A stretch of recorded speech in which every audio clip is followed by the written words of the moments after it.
कथा को जदि भारत वर्षर लोक बुझी पारु ना भावुले यहाँ अत्यंत बोकामी कथा हूँ से जो नारा दौरान इस बार 400 पार तांकर जो कथा अच्छी ये कथार अर्थ है जे वर्तमान से पेट्रोल रेट 70 रु 100 पार कर डाली रेट 60 रु 100 पार कर डीजेल रेट 60 रु 100 पार कर इस बार 400 पार अर्थ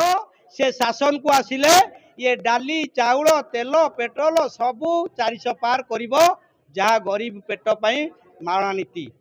तांकर जो इस बार 400 पार रो मतलब लया किंतु से लोक को भूतौचंती जे इस बार 400 पार हम 400 सीट नबू आमे मध्य एटू कहि रखुछु पुरी जिल्ला रु से काली पुरी जिल्ला रु सभा करथिले से जदि 220 रु अधिका सीट नहीं जिवे आमे मध्य संगठन रु इस्तफा दे देबू तेणु